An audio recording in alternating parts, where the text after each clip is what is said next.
lagu karyane Pak Sigit lho. Wah, cocok niku. Seta Pak. Apa? Iki lho tangane mlebu. Ya sepurane lho. Lah yo waduh wah. Oh, aku bae mampu. Kuwi lho. Yo sore dhewe-dhewe. Yo medhidho to. Lah yo aku iki mbok kira tak aku dhewe lho. Iku sapa? Lo bojoku. Tak cilik-cilik lho. Niki nggih wong ya apa to lho. Bocah mati yo pengen wong bocah. Karepku ki sing ngiringi awake dhewe tanpa karo nyop-nyop awake dhewe yo. Bukan siapa-siapa ra kita Pak. Ya ampun, sing ngiring gemati yo karo yoga-yoga ya. Iya. Apa to awake dhewe ning kene ora dikambli. Sepi to Mas. Sepi apa? Jogeti kan digamblani kene mboten enten Kene iki kamblane. lembur kei tambahan ke semangat lho sang saya. Betul. Mulane langsung diparingi teng jabone. Lah iya wes. Wes, Dadi wis tak pikirin. Pemandingan mikir. Nduk niki kan lagune Pak Sigit sing sak karepmu lho. oh nggih Ini siap. dibawani pocong. Pocong. Nah, Sampeyan apa gak ada lagu? lho. Oke. Saya punya Malah paling penak laguku.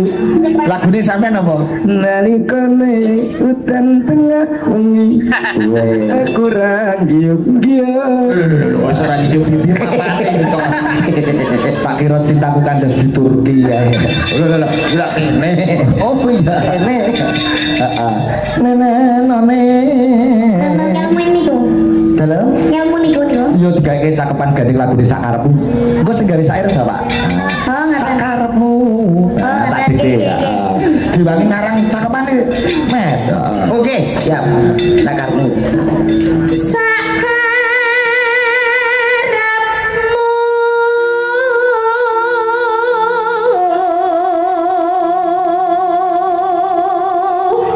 Iki tembange wong padu.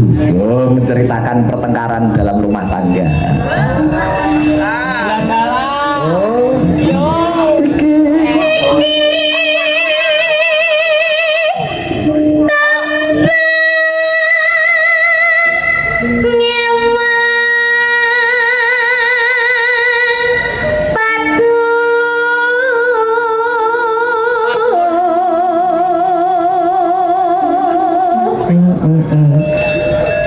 Nanging tetep tresno. Ah ya, ono nate to sedina padu ping 1000.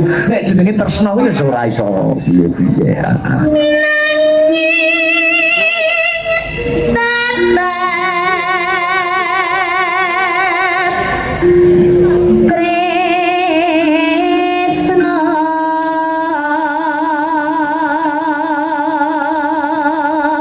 Tibone apa to? Oh iya. Dadi ati rino wengi.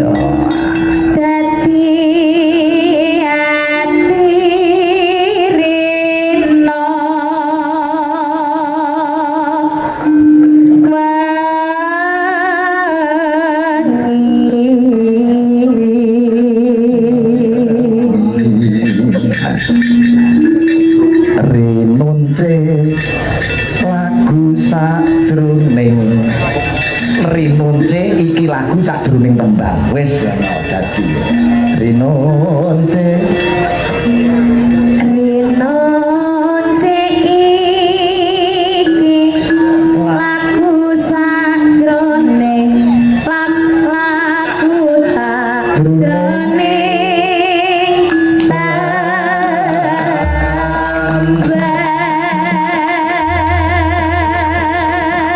serekamane tak tulis sik ngono bapak iki nek bar kaya apa lali siji gawe lagu loro gawe masalah lali Spontan to tapi. Dalam. Spontan. spontan dadi aku wong los akhir bareng gawe kesalahan ya ora rumangsa salah ayo. nah rumangsa salah itu yang menjadikan beban terus jadi dosa ya kuwi Mulane terus muncul wong salah ora gelem ngaku salah.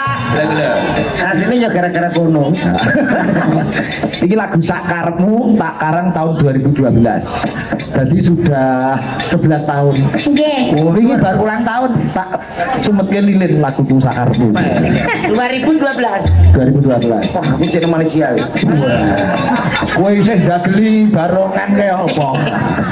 Yo melu seneng aku melu ngancani Cak Komet menjadi pelawak nama besar aku melu dadi Alhamdulillah. sini. Derek nanti kula alhamdulillah saged teng pagelaran wayang. Wis melu seneng syukur ora lali karo Cak. Alah boten kok itu. Coba lagune sakarepmu nduk niken Salindri made in Rembang. Dados.